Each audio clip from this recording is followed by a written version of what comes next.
ରଞ୍ଜିତା ମାଟି ମା ବକ୍ଷ ବୀର ପୁତ୍ର ଜନନୀର ଶତ୍ରୁର କତେ ଖେଳିଥିଲେ ହୋରି ବଳି ଦେଇ ନିଜ ଶିର ସେ ଅମର ଗାଥା ଏବେ ବି ଶୁଣାଏ ସେ ଅମର ଗାଥା ଏବେ ବି ଶୁଣାଏ ଇତିହାସ ମାଟିର ଏଇ ମାଟିର ଇତିହାସ।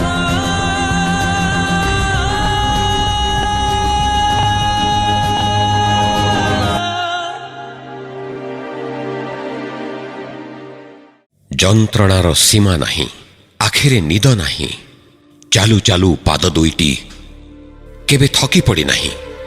ବିଦେଶୀମାନଙ୍କ ଶୋଷଣ ପେଷଣ କଷଣରେ ମ୍ରିୟମାଣ ଏ ଓଡ଼ିଆ ଜାତି ଖଣ୍ଡ ବିଖଣ୍ଡିତ ହେଇଛି। ଗଙ୍ଗାଠାରୁ ଗୋଦାବରୀ ପର୍ଯ୍ୟନ୍ତ ବିସ୍ତୃତ ଉତ୍କଳ ଭୂଖଣ୍ଡ। ବିଭିନ୍ନ ଭାଷା ଗ୍ରାସ କରିବାକୁ ବସିଛି ଓଡ଼ିଆ ଭାଷାକୁ। ବଙ୍ଗାଳୀଏ କହନ୍ତି ଉଡ଼େ ଏକ ସ୍ୱତନ୍ତ୍ର ଭାଷା ନଏ। ପୂର୍ବପଟୁ ବଙ୍ଗଳା, ପଶ୍ଚିମ ପଟୁ ହିନ୍ଦୀ ଏବଂ ଦକ୍ଷିଣ ପଟୁ ତେଲୁଗୁ ଭାଷାର ପ୍ରବଳ ଆକ୍ରମଣ।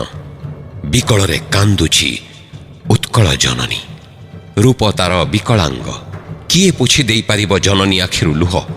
ହସ୍ତ ପଦ ମସ୍ତକହୀନ ପ୍ରାକୃତିକ ଅଂଶକୁ କିଏ ଯୋଡ଼ି ଦେଇପାରିବ ଉତ୍କଳ ଜନନୀ ଦେହରେ? କିଏ ବଞ୍ଚେଇବ ଓଡ଼ିଆ ଭାଷା ସାହିତ୍ୟ ଓ ସଂସ୍କୃତିକୁ? କିଏ କିଏ କିଏ? ବ୍ୟସ୍ତ ହୁଅନି। ଘରେ ବସି କାନ୍ଦିଲେ ସବୁ ସମସ୍ୟାର ସମାଧାନ ହୁଏନି।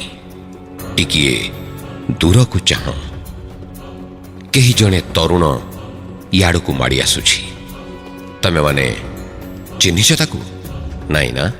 କି ଉଦ୍ଦେଶ୍ୟରେ ସେ ଆସୁଛି କହିପାରିବ? କେମିତି ବା ଜାଣିପାରନ୍ତ ତା ମନରେ କ'ଣ ଅଛି? କେମିତି ବା ପଢ଼ିପାରିବ ତା ଆଖିର ଭାଷାକୁ?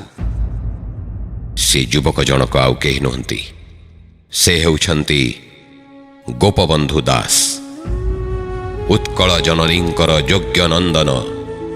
ପରିସ୍ଥିତିକୁ ଦେଖି ଯାହା ଆଖିରୁ ଗଡ଼ିଥିଲା ଅବାରିତ ଲୁହଧାର, ବିଳପି ଉଠିଥିଲା ପ୍ରାଣପକ୍ଷୀ, ସବୁ କିଛିକୁ ଜଳାଞ୍ଜଳି ଦେଇ ଯିଏ ନେଇଥିଲେ ବଜ୍ର ଶପଥ। ଓଡ଼ିଆ ଭାଷାଭାଷୀ ଅଞ୍ଚଳକୁ ଏକତ୍ର କରି ଶିକ୍ଷାର ମାନ ବୃଦ୍ଧି କରି ଓଡ଼ିଆ ଭାଷାର ସର୍ବାଙ୍ଗୀନ ଉନ୍ନତି ପାଇଁ। ଆମ ଇତିହାସରୁ ଶୁଣିବା ତାଙ୍କ କର୍ମମୟ ଜୀବନର ପ୍ରତିଟି ପଦକ୍ଷେପରେ ତାଙ୍କ ମାତୃଭୂମି ଓ ମାତୃଭାଷା ପାଇଁ କର୍ତ୍ତବ୍ୟର ଅନୁଚ୍ଛେଦମାନ।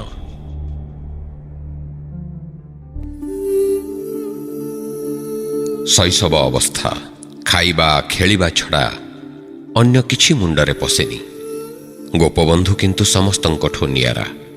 ଉତ୍କଳର ଜାତୀୟ ଧର୍ମ ଓ ସଂସ୍କୃତିର ପ୍ରେରଣାର ପବିତ୍ର ଉତ୍ସ ଜଗନ୍ନାଥ ଦାସଙ୍କ ରଚିତ ଓଡ଼ିଆ ଭାଗବତ। ସେଇ ଭାଗବତ ପଢ଼ି ଶୁଣି ସେ ଗଭୀର ଭାବରେ ପ୍ରଭାବିତ ହୋଇଥିଲେ। ପୁରୀ ଜିଲ୍ଲା ସ୍କୁଲରେ ପଢ଼ିଲା ବେଳେ ସେ ଯେ କେବଳ ଓଡ଼ିଆ ସାହିତ୍ୟର ଗୌରବମୟ ଐତିହ୍ୟ ସହିତ ସୁପରିଚିତ ହୋଇସାରିଥିଲେ ତା ନୁହେଁ, ପ୍ରାଚୀନ ଓ ମଧ୍ୟଯୁଗୀୟ ଓଡ଼ିଆ ସାହିତ୍ୟର ଉତ୍କର୍ଷ ପ୍ରତିପାଦନ କରିବାକୁ ଯାଇ ତତ୍କାଳୀନ ସ୍କୁଲ ଇନ୍ସପେକ୍ଟର ରାଧାନାଥ ରାୟଙ୍କୁ ସମାଲୋଚନା କରିବାକୁ ମଧ୍ୟ କୁଣ୍ଠିତ ହୋଇନଥିଲେ। ସେ ସମୟରେ ମୁକ୍ତିଆର ଶ୍ରୀରାମଚନ୍ଦ୍ର ଦାସଙ୍କ ସଂସ୍ପର୍ଶରେ ଆସିଲେ। ଗୋପବନ୍ଧୁଙ୍କ ତରୁଣ ହୃଦୟରେ ଦେଶାତ୍ମବୋଧର, ଉତ୍କଳୀୟ ଜାତୀୟତାବୋଧର ବୀଜବପନ କରିଥିଲେ ଶ୍ରୀରାମଚନ୍ଦ୍ର ଦାସ। ତାଙ୍କୁ ଭବିଷ୍ୟତ ନେତୃତ୍ୱ ନେବା ପାଇଁ ଉପଯୁକ୍ତ କରିବାକୁ ଶ୍ରୀରାମଚନ୍ଦ୍ର ଦାସଙ୍କର ଥିଲା ପ୍ରଗାଢ଼ ଚେଷ୍ଟା। ଭାରତୀୟ ଜାତୀୟ କଂଗ୍ରେସ ପ୍ରତିଷ୍ଠା ହେବାର ଅଳ୍ପ କାଳ ପରେ ଉତ୍କଳ ଗୌରବ ମଧୁସୂଦନ ଦାସଙ୍କ ନେତୃତ୍ୱରେ ପ୍ରତିଷ୍ଠିତ ହେଲା ଉତ୍କଳ ସମ୍ମିଳନୀ। ଏହାର ପ୍ରତିଷ୍ଠାତାଙ୍କ ମଧ୍ୟରେ ମୁକ୍ତିଆର ଶ୍ରୀରାମଚନ୍ଦ୍ର ଦାସ ଥିଲେ ଅନ୍ୟତମ। ଅନିର୍ବାଚନୀୟ ତାଙ୍କର ଭୂମିକା। ବ୍ରହ୍ମପୁରରେ ଅନୁଷ୍ଠିତ ଗଞ୍ଜାମ ଜିଲ୍ଲା ସମ୍ମିଳନୀରେ ଯୋଗ ଦେଇ ସମଗ୍ର ଓଡ଼ିଆ ଭାଷାଭାଷୀ ଅଞ୍ଚଳର ସବୁ ଲୋକଙ୍କୁ ନେଇ ମଧୁବାବୁଙ୍କ ନେତୃତ୍ୱରେ ଏକ ସମ୍ମିଳନୀ ଗଠନର ପ୍ରସ୍ତାବ ଦେଲେ। ଦ୍ୱିତୀୟ ଦିନ ମଧୁବାବୁ ଆସି ଯୋଗ ଦେଲେ। ରାମଚନ୍ଦ୍ର ଦାସଙ୍କ ପ୍ରସ୍ତାବ କ୍ରମେ ଉତ୍କଳ ସମ୍ମିଳନୀ ପ୍ରତିଷ୍ଠା କରିବାର ସ୍ଥିର ହେଲା। କିନ୍ତୁ ଗୋପବନ୍ଧୁଙ୍କର ଏଥିରେ କି ଭୂମିକା ଥିଲା? ସେ କ'ଣ ପାଠ ପଢ଼ା ଛାଡ଼ି ଦେଶ ସେବାରେ ଲାଗିଗଲେ? କ'ଣ ଥିଲା ତାଙ୍କ ଭବିଷ୍ୟତ କାର୍ଯ୍ୟଧାରା? ସବୁକିଛି ଜାଣିବା।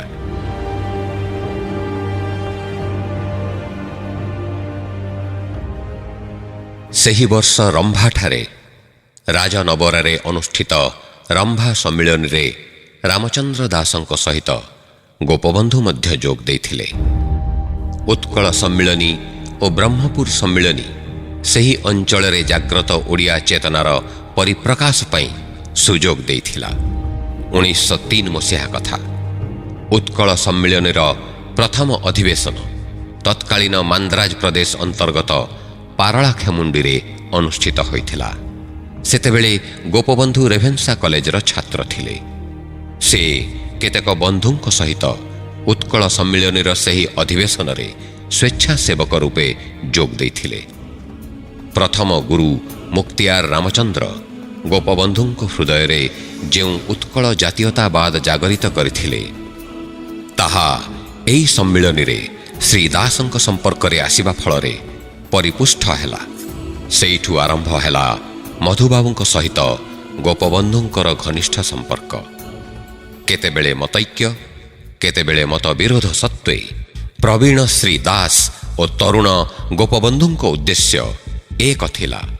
ତାହା ହେଉଛି ଓଡ଼ିଆ ଭାଷାଭାଷୀ ଅଞ୍ଚଳର ଏକତ୍ରୀକରଣ, ଓଡ଼ିଆ ଜାତିର ସଂହତି ଓ ସମୃଦ୍ଧି, ଉତ୍କଳର ସମୂହ ଉନ୍ନତି ଏବଂ ଏହି ଉଦ୍ଦେଶ୍ୟ ଦୁଇଙ୍କୁ ସର୍ବଦା ପରସ୍ପର ନିକଟରେ ରଖିଥିଲା।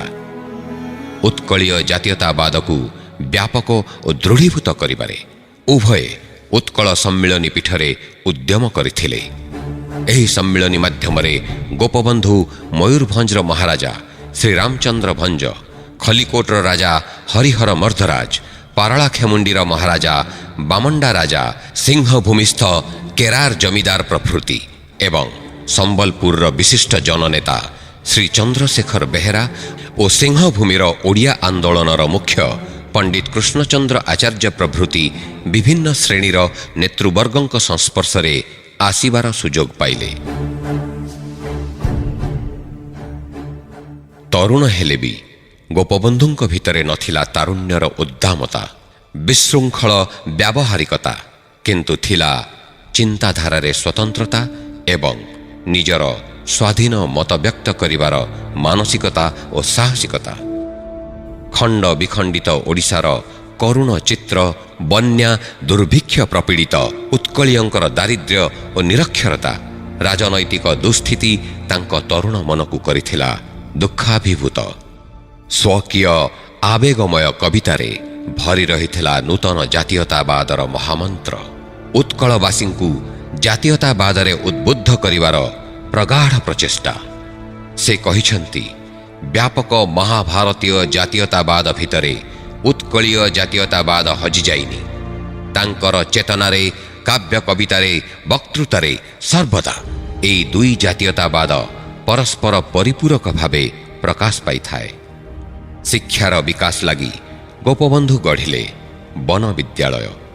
କେବଳ ସ୍ଥାନୀୟ ବାଳକ ନୁହନ୍ତି, ଦୂର ଦୂରାନ୍ତର ଉପାନ୍ତ ଓଡ଼ିଆ ଅଞ୍ଚଳର ବହୁ ବାଳକ ଏହି ବିଦ୍ୟାଳୟରେ ଯୋଗ ଦେଇଥିଲେ। ସେମାନେ ଏପରି ଭାବରେ ପ୍ରଭାବିତ ହୋଇଥିଲେ ଯେ ଆଉ ନିଜକୁ ଓଡ଼ିଆ ବୋଲି ପରିଚୟ ଦେବାକୁ ଲଜ୍ଜିତ ହେଲେ ନାହିଁ। ମୁକ୍ତ କଣ୍ଠରେ ନିଜକୁ ଓଡ଼ିଶାର ଗୌରବବହ ଅତୀତର ଦାୟାଦ ବୋଲି ସ୍ୱୀକାର କଲେ। ଜଣେ ଉତ୍ତମ ଛାତ୍ର ଶ୍ରୀ ତାରାପଦ ଷଡ଼ଙ୍ଗୀ କହିଛନ୍ତି, ମୋର ବର୍ଷେ ସତ୍ୟବାଦୀ ରହଣି ଭିତରେ ସତ୍ୟବାଦୀର ଦେବପ୍ରତିମ ଶିକ୍ଷକ ଗୋଷ୍ଠୀ, ସର୍ବୋପରି ଦାସେ ଆପଣଙ୍କ ସଂସ୍ପର୍ଶରେ ଆସିବାର ସୌଭାଗ୍ୟ ଲାଭ କରି ମୁଁ ନିଜକୁ ଚିହ୍ନିଲି। ମୁଁ ବୁଝିପାରିଲି, ଗଙ୍ଗାଠାରୁ ଗୋଦାବରୀ ପର୍ଯ୍ୟନ୍ତ ବିସ୍ତୃତ ରାଜ୍ୟରେ ଶାସନ କରୁଥିବା ଜାତିର ଦାୟାଦ ମୁଁ। ମୁଁ ବୁଝିପାରିଲି କୋଣାର୍କ ଭୁବନେଶ୍ୱରରେ ପଥରରେ ସ୍ୱପ୍ନ ସୃଷ୍ଟି କରିଥିବା ଜାତିର ଦାୟାଦ ମୁଁ। ଏଥିରୁ ଜଣାଯାଏ ଯେ ସତ୍ୟବାଦୀ ବନବିଦ୍ୟାଳୟ ଥିଲା ଉତ୍କଳୀୟ ଜାତୀୟତାବାଦର ପ୍ରାଣକେନ୍ଦ୍ର। ପରେ ଏହା ହେଲା ମହାଭାରତୀୟ ଜାତୀୟତାବାଦର ପବିତ୍ର ପୀଠ। ପ୍ରକୃତି ଭିତରେ ସୃଷ୍ଟି ଆଉ ବିଲୟର ଲୀଳା ସର୍ବଦା ସମ୍ଭବ। କେହି ରହିନାହିଁ ରହିବେ ନାହିଁଟି ଭବ ରଙ୍ଗ ଭୂମି ତଳେ ନ୍ୟାୟରେ ମଉଳିଗଲା ସତ୍ୟବାଦୀର ବନବିଦ୍ୟାଳୟ। କିନ୍ତୁ ମଉଳିଲା ନାହିଁ ସେବା ଆଦର୍ଶର ଐତିହ୍ୟ, ଉତ୍କଳୀୟ ଜାତୀୟତାବାଦର ଦେଶପ୍ରେମର ଐତିହ୍ୟ ଶତ ଶତ ତରୁଣଙ୍କ ହୃଦୟରୁ। ଏହି ଜାଗ୍ରତ ଜାତୀୟତାବାଦ ବିଚ୍ଛୁରିତ ହେଲା ସାରା ପ୍ରାକୃତିକ ଉତ୍କଳ ଭୂଖଣ୍ଡରେ ଆଉ ଉପାନ୍ତ ବିଚ୍ଛିନ୍ନ ଅଞ୍ଚଳରେ। ପ୍ରେରଣା ଦେଲା ଉତ୍କଳୀୟ ଶାସନର ସଂହତି ପାଇଁ ସଂଗ୍ରାମ କରିବାକୁ। ସୃଷ୍ଟି କଲା ଓଡ଼ିଆ ଭାଷୀଙ୍କ ହୃଦୟରେ ଉନ୍ମାଦନା, ପ୍ରଖର କଲା ଦେଶ ମିଶ୍ରଣ ଆନ୍ଦୋଳନକୁ। ଗୋପବନ୍ଧୁଙ୍କ ପ୍ରଚୋଦନାରେ ଉତ୍କଳ ସମ୍ମିଳନୀରେ ସାମିଲ ହେଲେ ତାଙ୍କ ସହଯୋଗୀ ବନ୍ଧୁ ପଣ୍ଡିତ ନୀଳକଣ୍ଠ, ପଣ୍ଡିତ ଗୋଦାବରୀଶ, ଆଚାର୍ଯ୍ୟ ହରିହର ଆଉ ପଣ୍ଡିତ କୃପାସିନ୍ଧୁ। ଛାତ୍ରମାନେ ହେଲେ ଉତ୍କଳ ସମ୍ମିଳନୀର ସ୍ୱେଚ୍ଛାସେବକ। ଶ୍ରୀ ଅନନ୍ତ ମିଶ୍ରଙ୍କୁ ପଠାଗଲା ସିଂହଭୂମି ଓଡ଼ିଆ ପ୍ରଚାର ଓ ଓଡ଼ିଆ ଶିକ୍ଷାର ବିକାଶ ପାଇଁ। 1918ରେ କଟକରେ ବସିଲା ଉତ୍କଳ ସମ୍ମିଳନୀର ଅଧିବେଶନ। ସମ୍ମିଳନୀର ଶିଥିଳତା ହେତୁ ସ୍ୱତନ୍ତ୍ର ଓଡ଼ିଶା ପ୍ରଦେଶ ଗଠନ ଦାବିକୁ ବ୍ରିଟିଶ ସରକାର ଉପେକ୍ଷା କରୁଛି ବୋଲି ଦୁଃଖ ପ୍ରକାଶ କରି ସମ୍ମିଳନୀକୁ ଏକ ବ୍ୟାପକ ଗଣ ଆନ୍ଦୋଳନରେ ପରିଣତ କରିବା ଲକ୍ଷ୍ୟରେ ଗୋପବନ୍ଧୁ ମତ ଦେଇ ଦୃଢ଼ ଭାବରେ ଘୋଷଣା କଲେ, ଏ ସରକାର ଏହି ଦାବିକୁ ଗ୍ରହଣ କରୁ ବା ନିଜେ ଭାଙ୍ଗିଯାଉ। ଯଦି ଓଡ଼ିଆ ଭାଷାଭାଷୀ ଅଞ୍ଚଳ ମିଶ୍ରଣ ନ ହୁଏ ତେବେ ଏ ସରକାର ସହିତ ମୋର ଆଜୀବନ ଆଉ କୌଣସି ସମ୍ପର୍କ ରହିବ ନାହିଁ। କହୁ କହୁ ଭାବ ବିହ୍ୱଳିତ ହୋଇ ଅଶ୍ରୁ ବିଗଳିତ ନୟନରେ କାତର କଣ୍ଠରେ କହିଲେ, ମୁଁ ଆଉ ଅଧିକ କ'ଣ କରିପାରିବି? ମୋ ଛିନ୍ନ ମସ୍ତା ଉତ୍କଳ ଜନନୀ ପାଖରେ ନିଜକୁ ମୁଁ ଆଜି ଏଥିପାଇଁ ଉତ୍ସର୍ଗ କରୁଛି। ମା, ଯଦି ଏ ଜୀବନରେ ତୋର ସୁନ୍ଦର ଶ୍ରୀବଦନ ଦେଖିପାରିବି ନାହିଁ ତାହେଲେ ତୋର ଛିନ୍ନ ମସ୍ତା କଦାକାର ରୂପକୁ ହିଁ ପୂଜା କରିବି। ଗୋପବନ୍ଧୁ ସିଂହଭୂମିକୁ ଉତ୍କଳ ମାତାର ମସ୍ତକ ସ୍ୱରୂପ ମନେ କରୁଥିଲେ। ସେଥିପାଇଁ ଖଣ୍ଡିତ ଉତ୍କଳକୁ ସେ ଦୁଃଖରେ ଛିନ୍ନମସ୍ତା ବୋଲି କହୁଥିଲେ। ଗୋପବନ୍ଧୁଙ୍କ ତ୍ୟାଗପୂତ ଜୀବନରେ ଜନ୍ମଭୂମି ଓ ମାତୃଭାଷା ପ୍ରତି କର୍ତ୍ତବ୍ୟର ଅନ୍ତ ନାହିଁ, ଆଶାର ଅନ୍ତ ନାହିଁ। ଜୀବନଟା ଆଶା ନିରାଶାର ଲୁଚକାଳି ଭିତର ଦେଇ ଗତି କରିଥାଏ। ସିଂହଭୂମି, ଷଢ଼େଇକଳା, ଖରସୁଆଁ, ଧଳଭୂମି ଓଡ଼ିଆ ଭାଷାଭାଷୀ ଅଞ୍ଚଳ ହେଲେ ବି ଓଡ଼ିଶାରୁ ବିଚ୍ଛିନ୍ନ ହୋଇ ରହିବା ଥିଲା ତାଙ୍କ ଜୀବନର ଚରମ ନୈରାଶ୍ୟ। ତାଙ୍କ ମତରେ ଭୌଗୋଳିକ ପରିସ୍ଥିତି, ସାମାଜିକ ଓ ଐତିହାସିକ ଦୃଷ୍ଟିକୋଣରୁ ସିଂହଭୂମି ଏକ ଖାଣ୍ଟି ଓଡ଼ିଆ ଜିଲ୍ଲା। ଆଦିବାସୀ ହୋମାନଙ୍କୁ ଛାଡ଼ିଦେଲେ ଓଡ଼ିଆମାନେ ହିଁ ସଂଖ୍ୟାଧିକ ଅଧିବାସୀ। କିନ୍ତୁ ଓଡ଼ିଆ ଭାଷାରେ ଲିଖିତ ତାଳପତ୍ର ପୋଥି, ଖେଦା ପ୍ରଭୃତି କେବଳ ଓଡ଼ିଆମାନଙ୍କ ଘରେ ନୁହେଁ, ବିଶିଷ୍ଟ ହୋମାନଙ୍କ ଘରେ ମଧ୍ୟ ମିଳୁଛି। ହିନ୍ଦୀ ଭାଷାରେ ଅଧ୍ୟୟନ କରିବାକୁ ଓଡ଼ିଆ ଭାଷାକୁ ମାରିଦେବାକୁ ଚେଷ୍ଟା କରାଯାଉଛି। ଓଡ଼ିଆମାନେ ଯେଉଁ ଦୁଃଖ ନିର୍ଯାତନା ଭିତରେ ଭିଡ଼ି ଓଟାରି ଚାଲିଛନ୍ତି ତାହା ତାଙ୍କ ଜୀବନୀ ଶକ୍ତିକୁ ଏକବାର ଶୋଷି ଦେଲାଣି ଏବଂ ଗୋଟିଏ ସ୍ୱତନ୍ତ୍ର ଜାତି ହିସାବରେ ସେମାନଙ୍କ ଅସ୍ତିତ୍ୱକୁ ବିପନ୍ନ କଲାଣି। ପ୍ରଚାରକ ଅନନ୍ତ ମିଶ୍ରଙ୍କୁ ଧରି କିମ୍ବା ସ୍ଥାନୀୟ ଅଧିବାସୀଙ୍କୁ ଧରି ସିଂହଭୂମିର ଷଢ଼େଇକଳା, ଖରସୁଆଁର ଧଳଭୂମିର ଗ୍ରାମେ ଗ୍ରାମେ ବୁଲନ୍ତି ଗୋପବନ୍ଧୁ। ସେ ଯାତ୍ରାର ଯେମିତି ଶେଷ ନାହିଁ। ଓଡ଼ିଆ ଭାଗବତ ପଢ଼ିବାକୁ ଉଦ୍ବୋଧନ ଦିଅନ୍ତି। ଓଡ଼ିଆ ଭାଷାରେ ଯାତ୍ରା ନାଟକ କରିବାକୁ, ଗୀତ ଗାଇବାକୁ ପ୍ରେରଣା ଦିଅନ୍ତି। ଯେଉଁ ଗ୍ରାମରେ ଭାଗବତ ଟୁଙ୍ଗି ଥାଏ ସେଇଠି ରହନ୍ତି। କେବଳ ସିଂହଭୂମି ନୁହେଁ, ଦକ୍ଷିଣରେ ବ୍ରହ୍ମପୁର, ଆସିକା, ଛତ୍ରପୁର, ଚିକିଟି, ମଞ୍ଜୁସା, ତରଳା ଆଦି ଅଞ୍ଚଳ ବୁଲି ଓଡ଼ିଆ ଭାଷାର ପ୍ରଚାର ପ୍ରସାର ପାଇଁ ପ୍ରଗାଢ଼ ଚେଷ୍ଟା କରିଛନ୍ତି। 1919 ଅକ୍ଟୋବର ମାସରେ ଏକ କ୍ରାନ୍ତିକାରୀ ଚେତନାର ଏକ ସାପ୍ତାହିକ ପତ୍ରିକା ସମାଜ ତାଙ୍କ ସମ୍ପାଦନାରେ ଜନ୍ମ ନେଲା ଓ ନିଜ ହୃଦୟ ଆଉ ମନର କଥା ସେଥିରେ ସେ ପ୍ରକାଶ କରି ଓଡ଼ିଆମାନଙ୍କ ହୃଦୟରେ ଓଡ଼ିଶା ଓ ଓଡ଼ିଆ ଭାଷା ପ୍ରତି ଜାଗରଣ ସୃଷ୍ଟି କରୁଥିଲେ। ତାଙ୍କ ଜୀବନ କାଳରେ ଏକ ସ୍ୱତନ୍ତ୍ର ଉତ୍କଳ ପ୍ରଦେଶ ଦେଖିପାରିଲେ ନାହିଁ। ତାଙ୍କ ମୃତ୍ୟୁର 8 ବର୍ଷ ପରେ ଯେଉଁ ସ୍ୱତନ୍ତ୍ର ପ୍ରଦେଶ ହେଲା, ତାହା ଏକ ଖଣ୍ଡିତ ପ୍ରଦେଶ। ସେ ବଞ୍ଚିଥିଲେ ସ୍ୱତନ୍ତ୍ର ଉତ୍କଳ ପ୍ରଦେଶ ଗଠନରେ ଉତ୍ଫୁଲ୍ଲ ହୋଇନଥାନ୍ତେ, ବରଂ ଅଶ୍ରୁପାତ କରିଥାନ୍ତେ। ତାଙ୍କ ତ୍ୟାଗପୂତ ଜୀବନ, ଦେଶପ୍ରେମ, ଭାଷାପ୍ରୀତି ଓ କବିତ୍ୱର ପଟାନ୍ତର ନାହିଁ।